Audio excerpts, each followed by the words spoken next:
Good afternoon, everybody, and thank you for joining us for today's webinar. We're here today to discuss some emerging areas of the False Claims Act, and we're going to be focusing specifically on health plans and managed care organizations. And so, my name is Brett Barnett. I'm an attorney at McGuireWoods. I work out of our Chicago office. I spend my practice exclusively dealing with healthcare litigation, and I focus on the False Claims Act, anti-kickback statute, and Stark Law. I'm joined today by two partners in our Chicago office, David Pivnik, who I work closely with on a number of False Claims Act issues, and Steve Hamilton, who I have similar experiences with, who deals a lot in the managed care sphere and the fraud and abuse world. I have an aggressive agenda for today, hoping to cover a number of topics. I wanted to lead off with talking, just I guess, giving a little bit of a primer on the FCA just to set the tone, and then jumping into some of the statistical background. And then, so as many of you probably on the line know, the False Claims Act is the government's primary tool for combating fraud, waste, and abuse.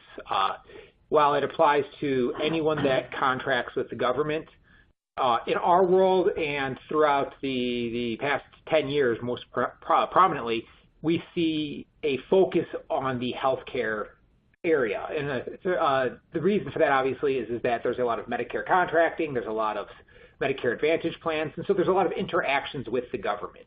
And over the past 9 years now, since the False Claims Act has been amended and expanded, we've seen a giant uptick in the government's annual recoveries in both intervened and non-intervened actions. And with that, I'm going to turn it over to David, who's going to give a little bit of an overview of the statistical recoveries this past year. Sure. Thanks, Brett. And, once again, and I know I looked at the list of attendees, and I recognize some familiar names who have attended previous webinars we've done on the False Claims Act, and, consistent with my prior presentations and the others that you may have heard, the news in terms of statistics continues to be depressing. From my standpoint, as someone who works, strictly for the defense bar in the false claims arena, and presumably for all of you on the phone who, are hoping to avoid becoming defendants or may have been at points in the past defendants in false claim litigation. And the reason it's depressing is the numbers continue to be very, very high. There continue to be, between 700 and 800 false claims cases filed every year. That's been the case for the better part of the past decade. Last year, there were 799 new cases filed, 674 of which were qui tam suits. And that's a little bit off the highs, which, approached the, 750 approximately.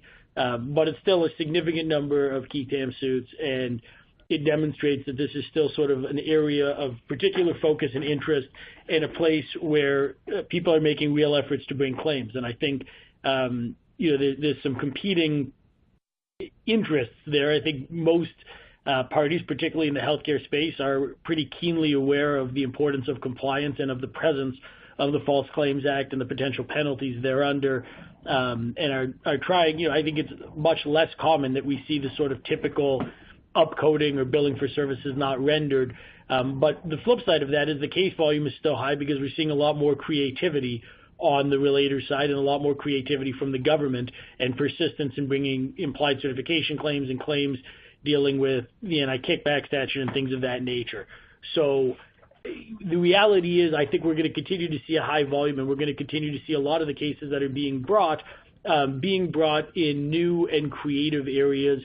And once that happens, the relators bar tends to share their themes, and they have a conference every year. They typically do it in Vegas, and they get together and they discuss these things. So I think we're going to keep seeing it. And the reality is, from a government standpoint, this is the fourth consecutive year, actually maybe the fifth consecutive year, that the government's recovered more than $3.5 billion in fraud recoveries. And so they're going to continue to make, give or take $15 to $20 in recoveries for every dollar they're spending, which means they're going to continue to increase the government budget, which has gone up by 10 to 20% year over year, dating all the way back for at least 5 years now. They're going to keep, spending more and going into more investigations and trying to pursue more claims and more avenues, because the recoveries are huge. And once again, this year, we're tracking towards the better part, or maybe slightly more than $4 billion in government recovery by the end of the year. Of particular note for everyone on the line is, for healthcare fraud recoveries, it's usually 60 to 70% of the total recoveries, and I think that's going to continue to be the case. Healthcare is far and away the most often targeted area in false claims recoveries. Defense contracting and the mortgage industry are respectively the next two, but between them they make 30 to 35%, whereas healthcare is typically 60 to 70%. So it's going to continue to be an area of interest and something that I think everyone on the line needs to be aware of. There are a couple other minor trends that I just want to briefly touch on. The first thing, and the numbers which are on the slide sort of speak for themselves, but typically, in years past, I do these presentations, and often 90% or more of the total recovery that the government would have came from cases in which the government elected to intervene, as compared to cases where it declined intervention. And those were pretty stark numbers, particularly where the government intervenes in approximately 1 out of every 4 cases at this point in time. So the fact that they were recovering 90% plus of their dollars from a quarter of the cases tells you about the significance of the government intervention decision. Last year there was a bit of a shift in that, and I think we're going to continue to see a shift moving forward for a couple of reasons. One of them is, frankly, the government case volume at this point is pretty high. And there's a lot of these key TAMs, and there's a lot of key TAM cases, as many of you may be aware, that are taking the government a very long time. Rather than the 60 days the statute allows, more like 2 to 5 years to decide an intervention. And they're spending a lot of resources on that, but that also means they can't allocate those resources to other cases. So I think they're going to be, not intervening on some cases that are not just on the margins, but maybe closer calls where there may be something, some merit to it, or they're having to take a closer look, and someone else is going to pick up the ball. And that someone else is the relator. As a practical matter, when I'm advising clients, I think the first order of business in dealing with a civil investigative demand or government investigation, if we think or suspect there's or know that there's a key TAM, the first order of business is getting the government to decline intervention, and a lot of the early strategy and internal investigation and planning is going to be intended to accomplish that goal. The reality is, I think a decade ago, that might have gotten you a pretty good chance that it was going to be the end of the matter and the whistleblower wouldn't proceed. At this point in time, I think in the substantial majority of cases, the relators do pursue the litigation even after the government declines intervention. I've seen a couple cases in the last year and a half where that hasn't been the case, and we've seen a couple cases where we were able to pretty quickly push the whistleblower off of their case and get them to, they pursued it loosely at the outset, but eventually were willing to dismiss or let our clients out in a couple cases where we were able to persuade them they were barking up the wrong tree. And so I think having that kind of aggressive tact with the whistleblowers can be helpful as well. But because whistleblowers are being much more sticky in proceeding with these cases, I think that's going to continue to be the case, that we'll see more money in non-intervened cases. And the one thing I would note is, that recovery in 2017 was heavily weighted from one settlement with DaVita. So it may also be that one settlement skewed the numbers more than being indicative of a trend. But I do really think that we're seeing intervention be less impactful on whether a case proceeds, because whistleblowers tend to continue. The other part of it that I think is worth noting is, as I said, getting the government to decline is important. And so I think it's worth just noting what the government's really looking for, credibility of the whistleblower, the nature of the allegations. The government's world, they don't want to pursue cases where they're going to have to prove up their claims one by one. They want to have a case, for example, a kickback scheme where they can say, you paid this physician way above fair market value, the payments were intended to induce referrals, and we're going to argue that all of the physician's cases that, post-dated that payment were therefore tainted. So they can effectively prove the kickback scheme and not have to go case by case. So that the nature of the scheme is going to make a big difference. The identity of the defendant matters in a lot of ways. It matters if the defendant has been investigated previously or had prior settlements or judgments against them. It matters how deep the defendant's pockets are. And it matters, whether the defendant is a legitimate business that has an active compliance program and makes efforts at internal investigations and does other things to demonstrate all the indicia of a good, honest, well-run company that may have made a mistake, but wasn't someone out there deliberately trying to break the law. So I think those are all important factors that the government's considering. And I want to just spend one extra minute before I turn it back over to Steve and Brett talking about the depth of pockets, because one of the things that has come up in the last year or so, I've had 3 different matters come across my desk where the government is actively looking at, and I've seen it from different stages. One of them is during just the investigation. Others are post-investigation when the government has filed a complaint after intervening, where the government is targeting private equity and private equity owners who are involved in healthcare businesses. And I think for a long time the focus was just on the healthcare entity and not on the pockets or the business that might own a part of it. And I think the government's going to continue to look at private equity because, as many of you recognize, the private equity owners of the business have deeper pockets than the business itself might.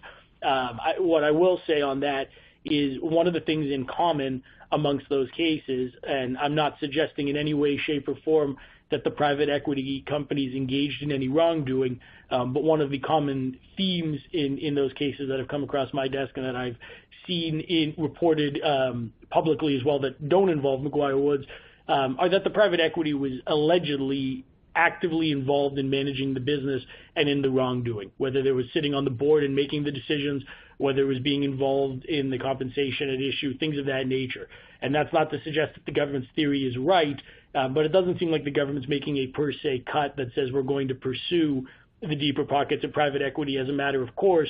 It looks like rather what they're looking at is whether they have an argument to say the private equity entity was directly involved in the purported wrongdoing. With that, I'm going to turn it back to Brett. Well, thank you, David. And I actually just wanted to continue that thread just a little bit further. And he brings up a good point of where private equity companies are now being brought within the grasp of the DOJ's focus in FCA litigation.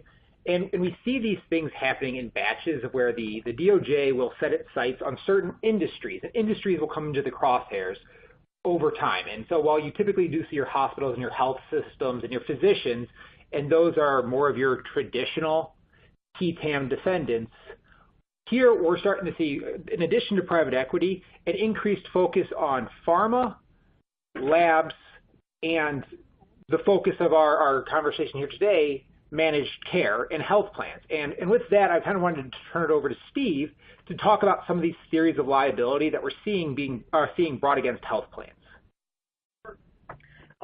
Great. Thanks, Brett. So as Brett mentioned, we are starting to see an uptick in FCA cases against health insurers, health plans.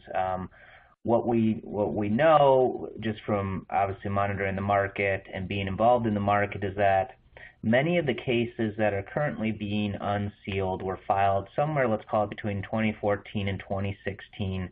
And these are key TAM cases that were filed at that time frame. In most instances, other than kind of the big ones, which we'll talk about, DOJ has declined to intervene, but relators to varying degrees are still pursuing the cases. So as we look at this and analyze the current environment, I think what we need to realize from the health plan side is that the new normal will be really operating in the environment where everything carries potential FCA risk. For anyone who's been involved in Medicare Advantage or Medicaid managed care, the FCA has always been that kind of gray area and that shadow that covers everything, but really hasn't been at the forefront of daily operations. And I think that's starting to change. And the keys for the plans will be, as they go forward, distinguishing between material and non-material FCA risk, and also really starting to prepare financially with their legal budgets for defending these cases.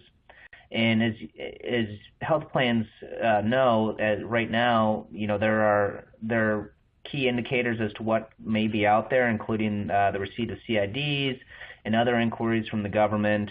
And we've started to see an uptick in those in the past year or 2 years in terms of the government seeking information relating to cases that are pending under seal and we anticipate that there will be many more cases that are unsealed both this year and into next year. Some of the examples of cases that have recently been unsealed against health plans, so usually Medicare Advantage and Medicaid managed care, are like the Scott versus Humana case that was it's currently pending in the Western District of Kentucky. And there the relator alleges that Humana falsely certified Part D bids, and the relator is actually a former managing actuary within Humana. Now, like a lot of these cases, DOJ declined to intervene, but the relator is pursuing the case, and Humana has answered the case, and it's going forward. Another example of a case is a case against Molina, and that's in Ohio.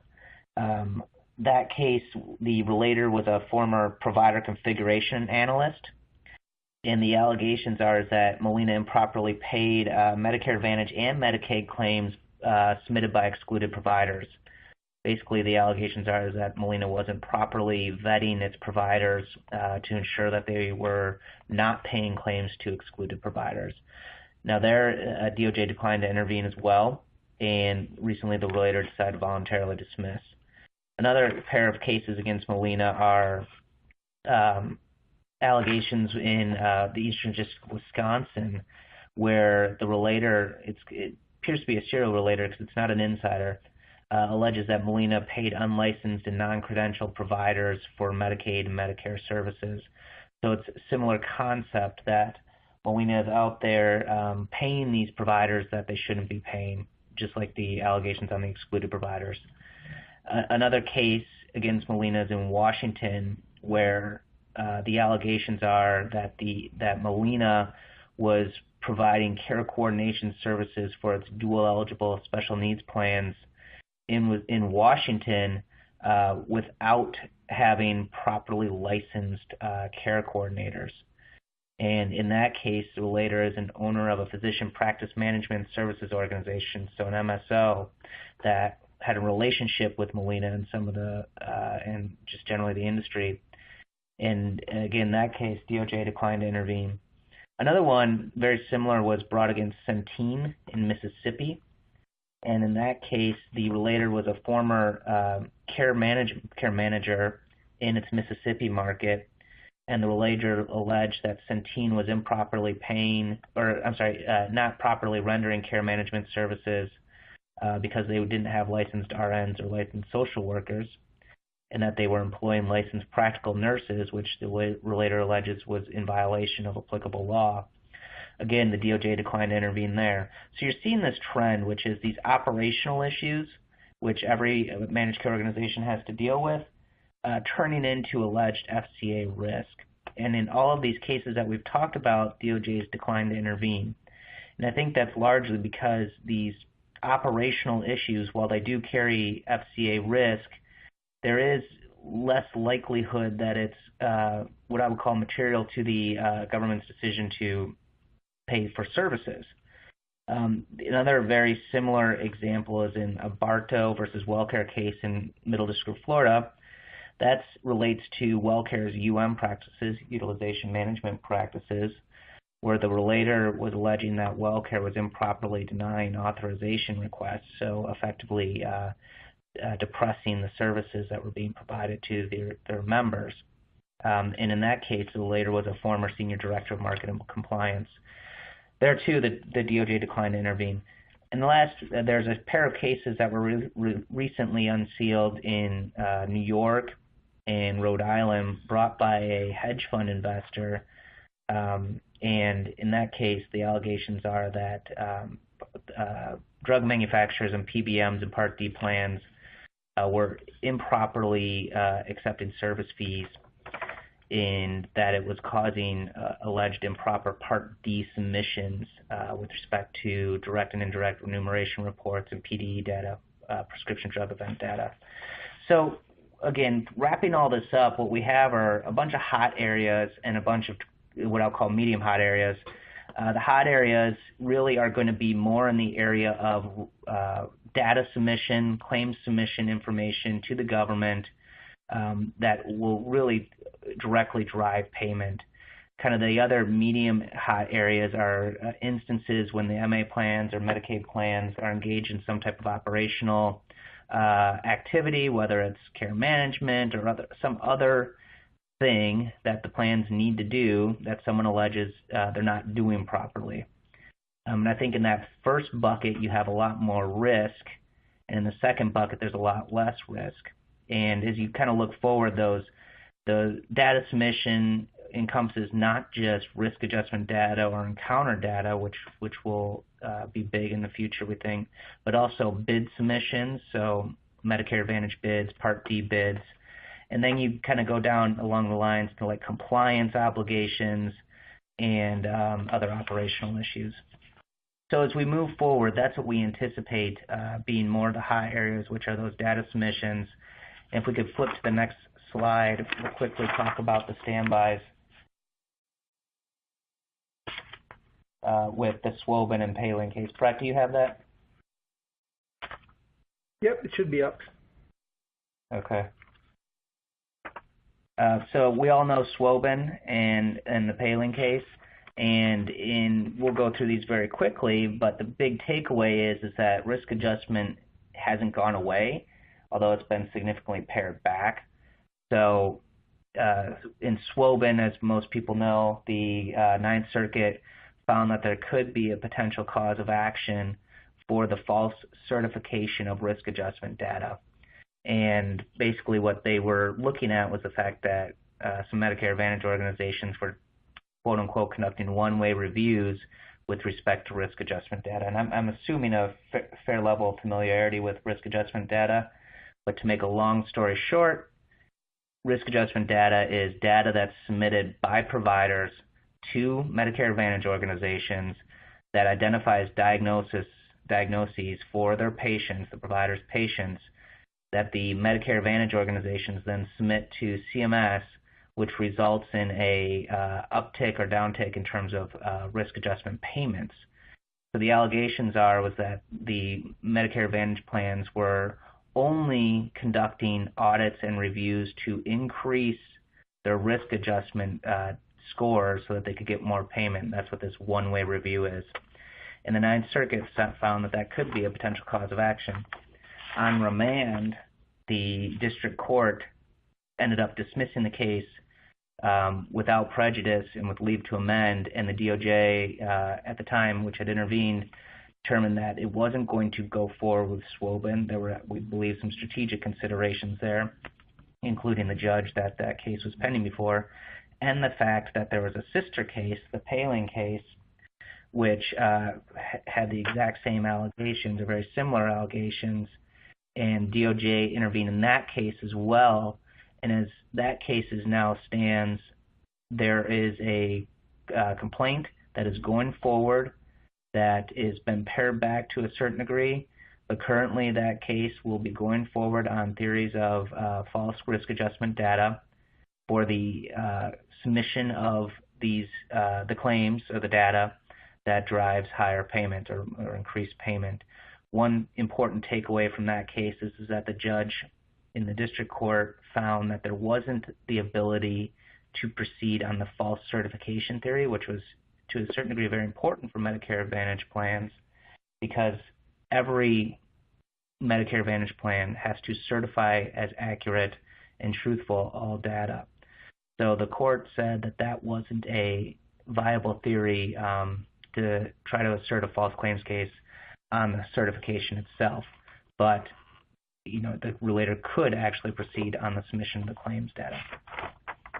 So as we go forward, the Palin case will be a significant case for the risk adjustment world, but these other considerations will continue to really, we think, become unsealed. These cases will increase down the road, and health plans really need to be ready for them to both fight the substantive allegations, but also just procedurally and operationally prepare the business team for this uptick, and then, as David will talk about in a little bit, really implement ways to try to cut off FCA cases before they become an issue. So with that, I'll turn it back over to Brett and David. Yeah. Thank you, Steve. That's a great summary of the legal landscape that we're seeing in the managed care world. I did want to just continue with one little development that we've had over the past couple of weeks, which should or could have a direct impact on Paling. And this is it's not a related case or an affiliated case, but it was litigation that was affirmatively brought by United in the D.C. District Court. And so whereas United had been a defendant in the two FCA cases, Swobin and Paling, they were a plaintiff in this litigation challenging the ACA's 60-day overpayment rule under the managed care regulations. And so as I'm sure most of you on the line know, there is a 60-day overpayment rule under Medicare's Part A and B and C. The Medicare A and B regulations and the Medicare Part C regulations are nearly identical. In short, the regulations provide that you have to return any overpayments that have been identified within 60 days of the date that they've been identified. And so in the D.C. District Court litigation, United Health challenged whether that was a proper implemented statute under the Administrative Procedures Act and whether it was creating a disconnect between the legal liability under the False Claims Act, which is it's a knowing, reckless, intent-based statute, and the overpayment regulation, which was seeming to impose a negligence standard. And in what will likely or could potentially turn into being a watershed case, we're still waiting to see how other district courts interpret the regulations, whether it's picked up by any appellate courts.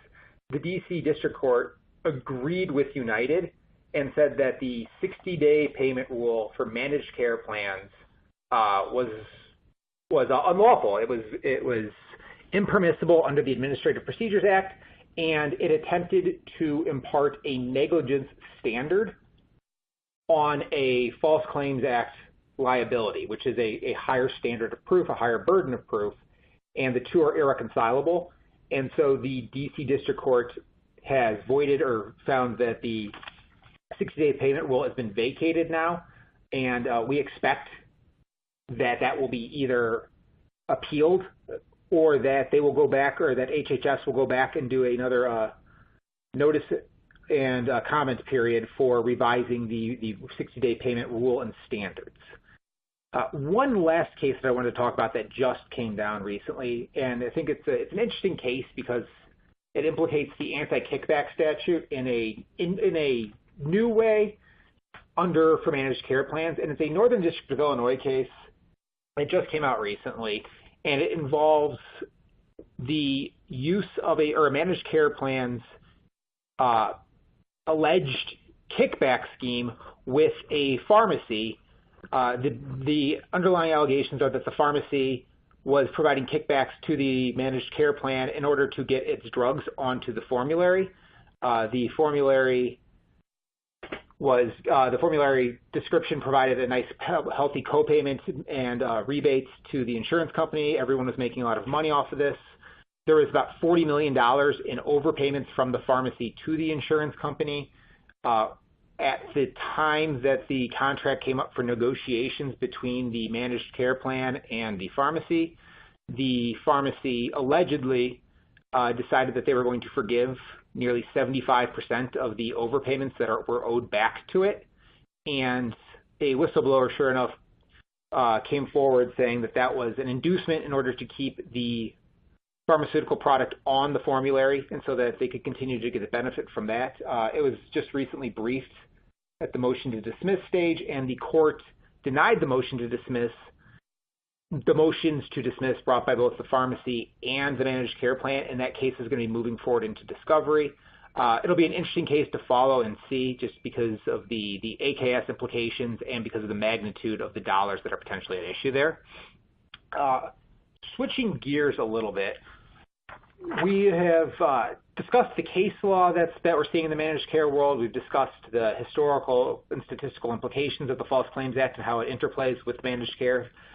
One of the other things that we're seeing a lot of more recently are DOJ memos that are either being I'm not going to say either being. They're being leaked to the public so that the FCA world can figure out how to interpret and argue and interplay with these memos. And there's been 2 memos that have come out in 2018 that David's going to discuss. But before I turn it over to David, I wanted to quickly give a summary of what seems to be the memo that kicked this all off. And that's the Yates Memo that came out in 2015. It's by Sally Yates, who's the Deputy Attorney General. And it kind of set the framework for how the government was going to be looking at FCA cases and some of their areas of focus. And so the 2 big takeaways that we've seen from the Yates Memo and how it's played out over the past 3 years are that there's going to be an increased focus on individual liability under the False Claims Act and the anti-kickback statute, and that there is going to be an increased focus on criminal liability and responsibility for actions that violate the anti-kickback statute. And so typically, and as you and everyone in the litigation world knows, things move slowly. 3 years out or post the Yates Memo, we're starting to actually see some of those developments and strongholds take place of where the FCA cases are naming more individuals, they're naming more CEOs, more of the C-suite decision makers as part of the case, and the individuals are no longer able to just be swept out as part of a settlement entered into with the company or the parent company for which they work. Rather, they are having to put their own name on the releases and the settlements, and they're having to contribute to them individually. And so we're seeing an increased focus on that, and we're also starting to see an increased amount of activity in the criminal prosecutions against individuals for violations of the AKS. Nothing yet in the managed care world that's particularly noteworthy, but one of the bigger cases is been going through the trial processes in the Southern District of Texas that involved a hospital and a large kickback scheme with a bunch of its referring physicians. And we're starting to see returns from that, and it's just something that everyone in this world should continue to monitor and make sure that they have particular sensitivities to it, as it definitely changes the nature of the world that we're dealing in.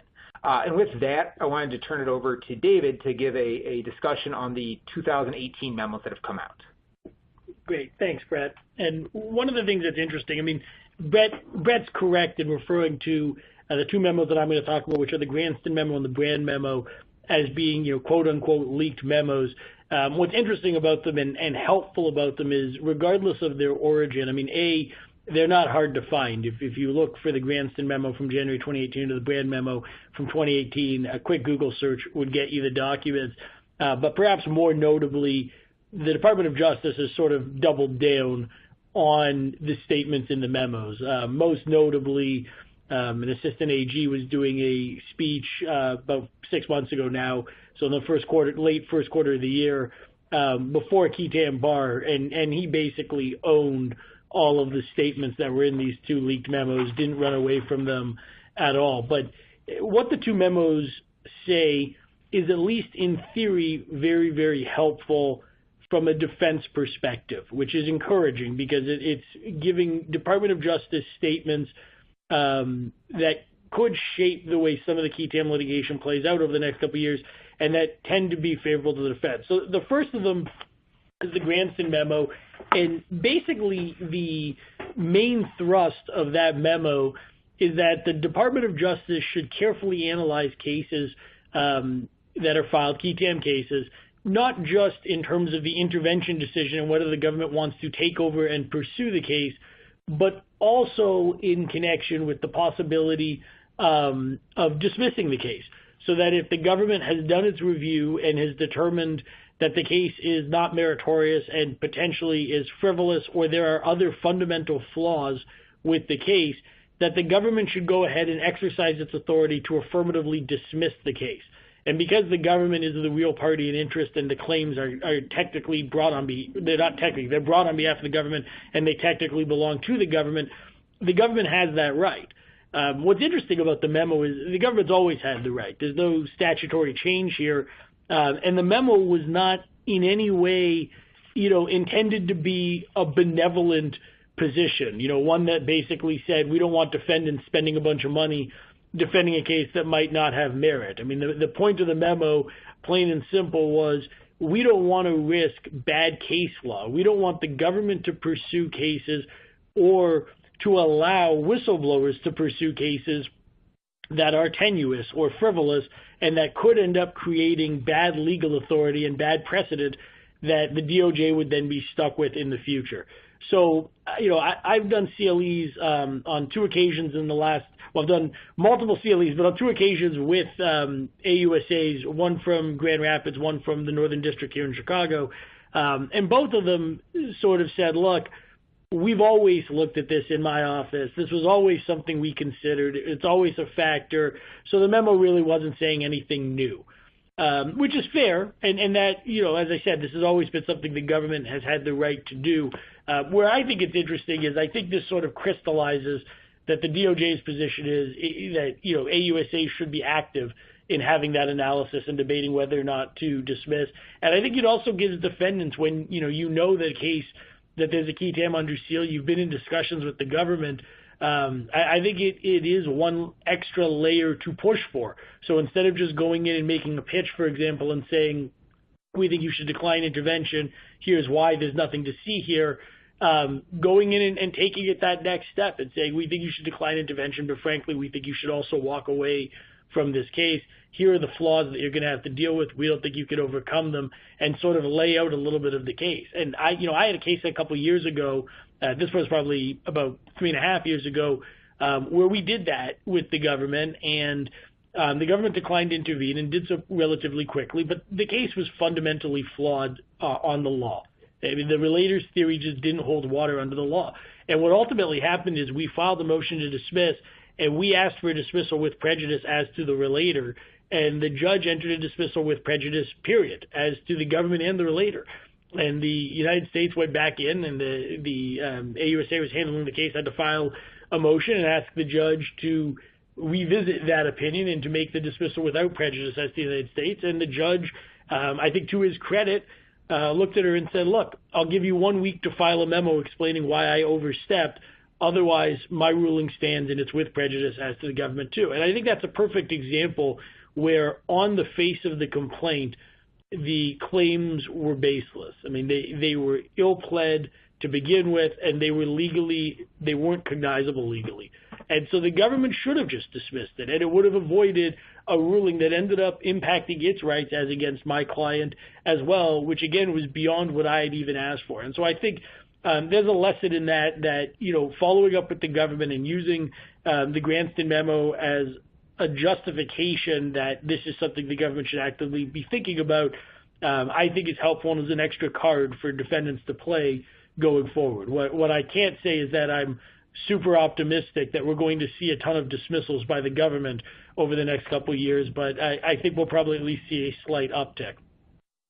The second memo, which leaked slightly later, is the Brand memo, and I think that's going to have a more day-to-day, a bigger impact day-to-day. What the Brand memo basically said is that the Department of Justice should not be relying on agency comments and guidance in pursuing false claims cases, and rather should be basing their claims only on notice and comment rulemaking. In other words, if you're going to bring a claim here, particularly under implied certification theories, the concept needs to be you're bringing a case because someone is submitting claims while they're in direct violation of the law, of statutes and binding regulations, not while they're in comment, while they might be in violation of agency guidance or of CMS Q&As that are publicly available, or Medicare handbooks, things of that nature, but rather actual statutes and regulations. And I think that's a big difference than a lot of the cases we've seen. I think right now, again, we have a very large to begin with and expanding relator bar. They're very active, and they pursue these cases. And ultimately, they're going to pursue whatever theories they think can work. And with the significant growth of implied certification cases, relators have taken on a lot more narrow arguments in terms of sort of technical violations or violations of agency guidance and things of that nature. And I think the fact that the Department of Justice, now has this memo out there saying, DOJ policy is that's not the type of argument we're going to pursue, is helpful, because I think it will foreclose the DOJ or severely hinder their ability to make that argument. But I think it's also helpful to be able to put that argument in that memo in front of the court. Filing a motion to dismiss. I mean, if a case is brought based on agency guidance, that memo may not be binding on the judge, but I think it's very persuasive to be able to say to the judge, look, the DOJ itself recognizes that there's no false claim, there's no actionable false claim here based on this purported violation of the agency guidance.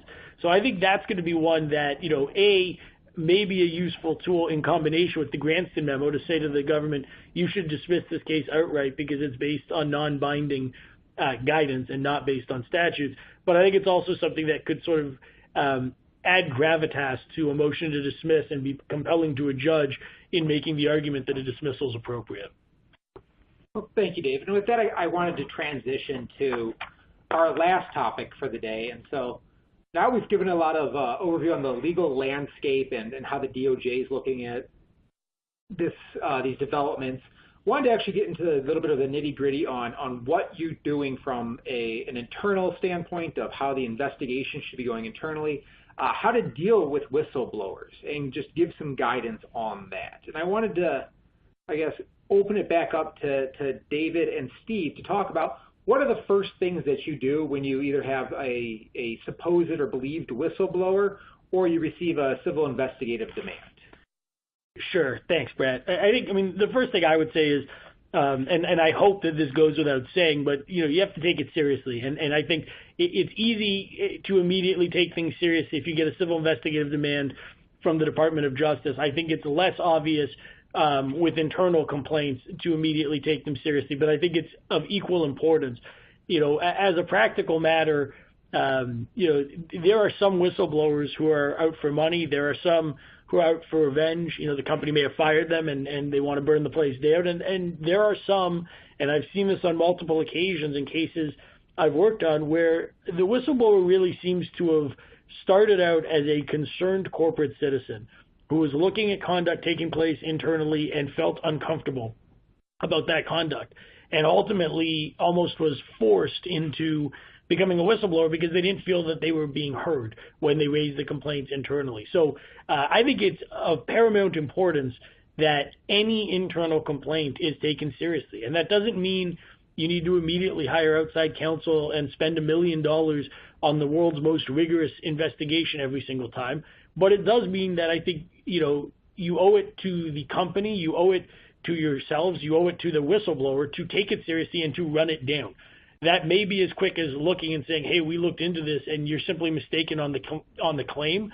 It may be conducting a few interviews, but having some kind of approach, having a process, and obviously the nature of the allegation will govern and control what you're going to do, but taking it seriously and going through the process of figuring out whether there's actually a problem there or someone's just mistaken in terms of their allegation, I think goes a long way in avoiding things escalating to a key tam action. And that's not going to work every time. Some people are out for blood or other things, but I think that is a way that many cases that do end up getting filed would be avoided. And I think it's also important because there's no downside from the appearance standpoint of doing that. Having additional training, having an internal investigation, updating your compliance policies, and retraining on that. All of that is going to be helpful if you're ever in the government's crosshairs in communicating to the government, we're a good compliant company. At worst, we made a mistake, but we don't do things the wrong way. That's going to be very helpful on that front as well. So I think, taking things seriously is the first step. The second is, you really need to be prepared. I think at this day and age, there are CIDs coming out so frequently, and there are so many cases being filed. I mean, I don't want to be over the top and say everyone's a target. That's clearly not true. But I think there's a risk that exists for any entity practicing or operating in the healthcare space that they could one day be subject to a CID or subpoena. And so I think having a plan in place, understanding that when the OIG or the FBI knocks on the door to serve a CID or subpoena, you don't have an obligation to invite them in and talk to them knowing that is important. I'm not saying you shouldn't talk to them or that you can't talk to them. I'm saying that you don't have to. And I think understanding that and understanding that the most prudent approach is contacting counsel, accepting whatever they're serving you with, saying thank you, being very polite, and then circling up with counsel is going to be a prudent next step. Because once we're involved, I'm able to call the AUSA or the person at the DOJ who issued the subpoena or CID, and usually we're going to learn things that, they're not going to tell us whether or not there's a whistleblower. They're not allowed to tell us that. But there is a lot of helpful information that they will provide. We might be able to narrow the scope of the request. They might give us an indication of what they're truly focused on or a little bit of guidance on what they're looking at. We might be able to narrow the time frame of the request. We're almost certainly going to be able to get an agreement on an extension and a rolling production. So it's going to be a process where we're able to learn things and maybe manage that. And usually we can reach some agreements on things like email search terms, which are going to make it easier and frankly more cost effective because we're able to control that. From there, I think it's very important to have an orderly process. As I said, I think conducting an internal investigation always makes sense, but some of that's going to be governed by the response to the subpoena. So sitting down and starting with custodian interviews, collecting the documents in person and meeting with people who are likely custodians. That doesn't mean if you employ 5,000 people, lawyers are going to meet with 5,000 people, but if there are 8 to 10 people who are going to be the most likely custodians of the key documents, having attorneys sit down with them and figure out what documents they have, where they're kept, what the types of documents are, and starting to collect them in person is going to go a long way, both in making sure you capture the right data, but also in ensuring the government down the road, if they think that things are missing or that you didn't go through a robust process, it's really helpful to be able to show, look, here's the exact process we employed. We were very careful.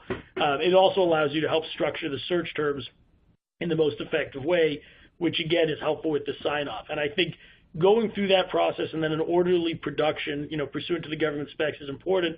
And you're going to learn a lot while doing that, which will allow you to conduct substantive interviews and to sort of dig in. And from there, my view of the world is if we know the government is conducting an investigation, we're going to want to get in front of the government one way or the other down the road. In a perfect world, we're going to want to go in front of the government and say, look, we think this is what you're looking at, and we think you're barking up the wrong tree. Here's what the key documents look like. Here's why we think the company is totally compliant, and you either have it wrong, government, or your whistleblower has it wrong, but there's nothing to see here. That's the best case scenario. But if the converse is true, and we look at things and realize, hey, you know what, you guys dropped the ball on this, I always think it's better to be proactive with the government and be able to go in affirmatively and say, look, during the production of documents, during our review, we identified X, Y, and Z. It gives us a little bit of pause. We have concerns about, this issue. We wanted to be very direct with you and front it, flag the worst of the documents, and then figure out what the resolution is, settlement or otherwise. That's going to go a long way towards, for example, avoiding having to enter into a corporate integrity agreement and also being able to reach a relatively quick resolution. It's not going to be a painless one because that usually means you're going to be writing a check and settling as compared to walking away. But it's not like the government's going to miss the key documents in the production. They're going to know what's out there. They know what they're looking for. And so you're not going to do yourself any favor by just sort of avoiding the issue altogether. With that, I want to turn it to Steve for some thoughts as well. Yeah, thanks, David. I thought you covered everything really well. The only thing I would add to it, which is echoing what I said earlier, which is for health plans, and as this dynamic shifts a little bit, I think it'll be really important to not only prepare to deal with potential whistleblowers, but also prepare in the sense of communicating to the key business leaders about the changing environment that we're anticipating, in the sense that, MCOs and managed care organizations have to remember that, previously, let's call it 10 years past, there was kind of a focus on false claims are, pure alleged fraud or pure fraud in the sense the MCO is allegedly financially defrauding the government, to the shift of alleged false claims because of regulatory noncompliance, and how these data submissions, potential operational issues can give rise to false claims risk. So I think it's to a certain degree communicating and shifting the mindset, and so that the business folks understand this changing dynamic, and also not necessarily sounding the alarm, but just making sure that as operations go forward, the right people are focused on how the activities that the plan's engaged in could potentially give rise to risk. Perfect. Well, thank you very much, Steve and David. So we're getting near the end of our time here today, and I just kind of wanted to end it with everyone's last takeaway, general thoughts, something that they want people to be looking out for as they go out and continue to see developments in the False Claims Act arena. And I thought I would just lead it off with what I believe could be the next FCA case that gets before the Supreme Court. And so what we have here is a circuit split that's deepening and dividing over the statute of limitations provisions under the False Claims Act. And so the general rules are that there's a 6 years from the date of the claim is the standard statute of limitations provision for relators. It's what's always and what most courts believe is the only statute of limitations that is applicable to a relator in a non-intervened case. Recently, the 11th Circuit decided that they disagreed with this and that the relator was entitled to access the larger, longer statute of limitations that's typically reserved for the government in an intervened case. And so the dynamic between the two statute of limitations are that the relator is typically allowed to access the 6 years from the date the claim was submitted, whereas the government in an intervened case is allowed to access a statute of limitations which is potentially longer that provides that it is 3 years from the date that the government officer that was in a position to know obtained knowledge, and then but no longer than 10 years from the date of the claim. And so it provides for a potentially much longer look-back period and a longer statute of limitations period. In this 11th Circuit case that came out earlier this year, the 11th Circuit went against the other circuit courts and said, no, this is not a provision only for the government when the government intervenes. There's nothing in the statute that says that.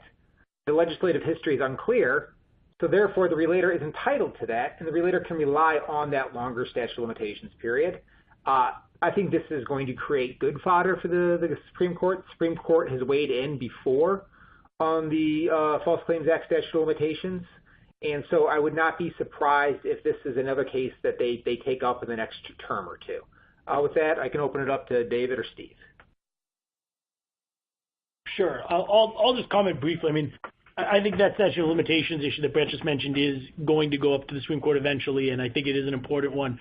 I think the most recent significant decision from the Supreme Court continues to have reverberations, which I'm watching with fascination, and that's the Escobar opinion from June 2016. And what's gone on since then is, Escobar left, frankly, a lack of clarity in a lot of ways as to what was going, how quote-unquote materiality was going to play out and what was going to be quote-unquote material to the government's decision to pay. And I think the great news from a defense bar standpoint is there's been a lot of very favorable opinions with a lot of very strong language from courts around the country, but most notably in the 5th and 11th circuits, so particularly coming out of Texas and Florida, frankly.